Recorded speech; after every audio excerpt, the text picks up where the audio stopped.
um fato que me chamou a atenção. De alguns jogos para cá, o Sampaoli tem escalado o Flamengo no 4-4-2, e é um 4-4-2 clássico. Para ser mais cético, é um 4-2-2-2. Os dois meias do Flamengo, eles são posicionados numa função um pouco mais lateralizada quando o time está marcando, e eles têm liberdade para fazer infiltrações quando o time está criando. E dessa maneira você puxa a marcação do meio campo adversário e abre o corredor. Só que os laterais do Flamengo não são aqueles ainda que o Sampaoli quer ter. Ayrton Lucas não está jogando bem e o Wesley é muito instável. Observem o mapa de calor que nós temos aí, dos dois meias do Flamengo escalados ontem. Uma ressalva. Everton Ribeiro foi vetado antes do jogo e a Arrascaeta sentiu no aquecimento. Entrou o Vitor Hugo. Aí eu pergunto a vocês, quem foi o meia-direita e quem foi o meia-esquerda? Não dá para saber.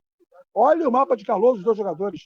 Olha o quanto que o Gerson se movimentou pelos dois lados e quanto que o Vitor Hugo também um pouquinho mais para a direita, porque o Ayrton Lucas tem uma tendência natural de ser mais agudo do que o Wesley, precisou dar mais suporte aqui para essas construções, e o Gabigol também vinha buscar muito jogo por aqui, mas percebam claramente que os dois tiveram igual capacidade de construção, tanto em termos de posicionamento quanto em termos de ocupação territorial. Então, o Flamengo, com esse jeito do Sampaoli de jogar no 4-4-2, e futuramente esses dois homens serão o Gerson e a Arrascaeta, o Gerson e Everton Ribeiro, acho que o Everton Ribeiro vai perder o espaço no time. Percebam que o Flamengo tem uma característica. Os seus meias têm essa capacidade de se movimentar pelos dois lados, isso confunde a marcação.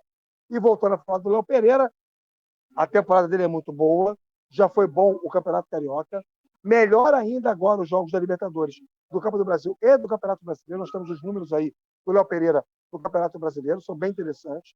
Dos 7 jogos ele fez 6, só ficou um de fora. Ele tem 3 gols, é o artilheiro do time junto com o Gabigol. Os gols, a expectativa de gols por jogo é de 0,97, ele fez 3. Ou seja, é mais do que o triplo da expectativa de gols que ele poderia ter feito. 65% dos duelos vencidos, tanto aéreos quanto terrestres. É um índice interessante, um jogador que dá menos combate, fica mais na sobra. Uma falta que ele comete por jogo, excelente a média para um defensor, para um zagueiro de ofício, e nenhuma falha que tenha resultado em gol do adversário contra o Flamengo em todo o campeonato até aqui. Discreto, porém eficiente, útil ao time, num setor sempre criticado, sempre contestado. Davi Luiz pagou um preço alto por isso. O da Rodrigo Caio não consegue voltar. O Fabrício Bruno não é suficientemente regular. O Pablo e o Cleiton não jogam. Um setor tão complicado como é este setor defensivo do Flamengo, ter os homens que se destaca, o nome dele é Léo Pereira.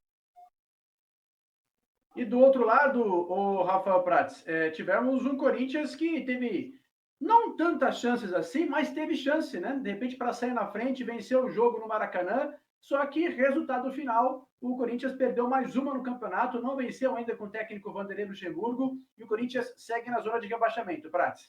Leó, me parece que até pelo que foi o jogo no Maracanã, em cima também do que falou o Rafael Marques, do posicionamento de alguns jogadores do Flamengo, da maneira que o Flamengo jogou e teve dificuldade para jogar no Maracanã, e pelo que o Corinthians apresentou, a gente falava muito do Corinthians muito preocupado em ter muita gente para defender no próprio campo, e faltava o seguinte, desarmou. Um time que tem jogadores com qualidade como tem o Corinthians, não vai incomodar o adversário, como, por exemplo, não incomodou quase o Atlético no Mineirão, pouco incomodou o São Paulo, nem incomodou tanto assim o Fortaleza mesmo em Itaquera, como que vai fazer o Corinthians, né? E ontem conseguiu incomodar bastante o Flamengo quando tinha bola. E acho que até por esse cenário todo, Liói, da era Luxemburgo, a derrota para o Flamengo foi a mais dolorida. Porque é uma derrota que a gente pode debater aqui, que o Corinthians teve uma atuação para vencer, ou para pelo menos levar um ponto da partida, né? Acho que o Corinthians foi melhor que o Flamengo na maior parte do jogo. A proposta do Corinthians é uma proposta que foi bem executada, bem feita pelos jogadores. O time estava marcando bem, o time defensivamente sofreu pouco em relação a ser pressionado pelo Flamengo, e com a bola, Liói, tinha uma saída rápida, uma saída de poucas trocas de passes rapidamente na área do Flamengo, e criou jogadas assim, roubando bola e saindo rapidamente, criou jogadas com posse de bola no campo de ataque, né? O lance do primeiro tempo, que o Roger Guedes bate cruzado e o Yuri Alberto não alcança a bola, é uma troca de passe com o Paulinho já bem adiantado perto da área do Flamengo, e o começo do segundo tempo, principalmente, Liói, deu a sensação que ali o Corinthians, entre aspas, perdeu a chance de ganhar o jogo.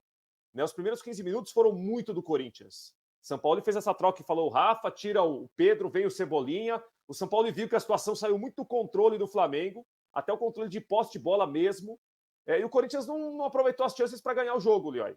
Ficou para o Corinthians esse senão muito grande. Em um jogo que você enfrenta um adversário poderoso, que é postulante ao título, na casa do adversário, e o Corinthians, bem como estava no jogo, não aproveitou as chances para ganhar e perdeu no final de uma maneira que para o corintiano é traumática, né? Um jogador machucado, um zagueiro vira centroavante e faz um gol de cabeça.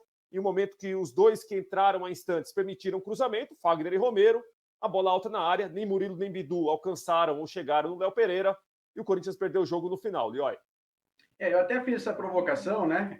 Eu estava apresentando aqui o central da bola para São Paulo e parte da rede, né?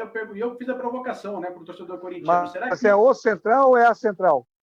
E aí é uma questão, viu? O programa Central da Bola, Boa, apresentado obrigado, Gabriel pelo Dutzek. dono da Central da Bola. Isso, muito obrigado, viu, Gabriel Dutzek, para esclarecer esse fato.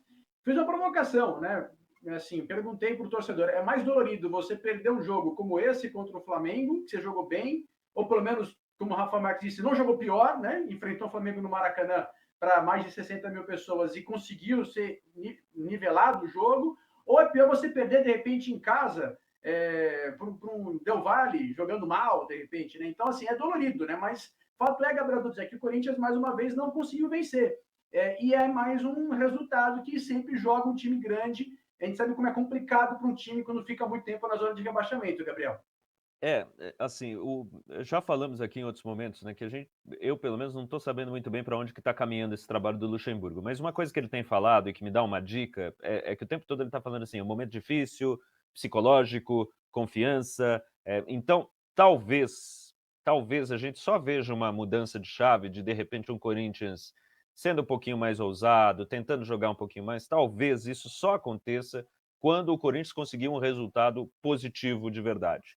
Ontem a atuação foi positiva e nós vimos, até o Roger Guedes falou na saída de campo ao Premier, a gente conversou lá, tem que jogar um pouquinho mais e tal, e nós vimos um Corinthians jogando um pouquinho mais, não o bastante para dominar a posse de bola, mas o bastante para não só defender e dar um bico lá para o Yuri Alberto tentar alguma coisa.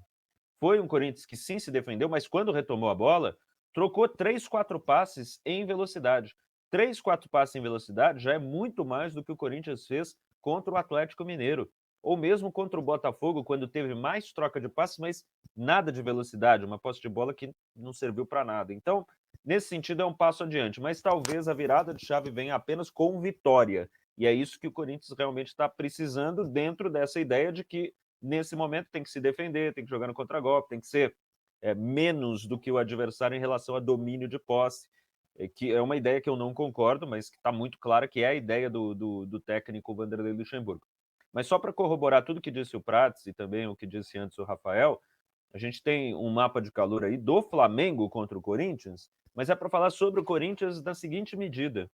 Vejam onde esteve a bola durante a maior parte do tempo nesse jogo. Pelos lados, na intermediária, dentro da área corintiana, quase nada, o que se reflete também no número de finalizações. O Flamengo teve 10 finalizações, também não quis bater muito de fora da área o Flamengo ontem, né? Às vezes, quando bateu é porque estava mais aberto mesmo. Contra 12 finalizações do Corinthians. O Corinthians, com menos posse de bola, com esse mapa de calor aí do Flamengo, finalizou mais do que o Flamengo. Desarmes 13-12, rebatidas 29-32, ou seja, a posse de bola vai mostrar um domínio flamenguista, mas os outros números, e eu só escolhi alguns, poderiam ser outros, vão mostrar uma igualdade. Então, com menos tempo, o Corinthians fez a mesma coisa, né? No sentido da bola, né? Então, isso é algo que reforça essa questão defensiva. Eu fiquei pensando em como mostrar, né? Ou como trazer algo gráfico para isso que nós vimos no Maracanã, e eu falhei, né? Porque, na verdade, a gente não consegue mostrar visualmente o que o Corinthians fez, porque é bom posicionamento, é concentração, é aplicação, uma compactação.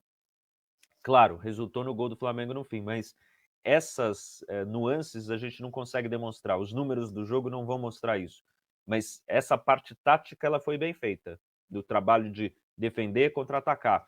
Mas faltou o gol e aí no final uma bobeira, né? Uma bobeira que não poderia ter cometido o Corinthians de forma alguma, ainda mais para um jogador que estava lesionado.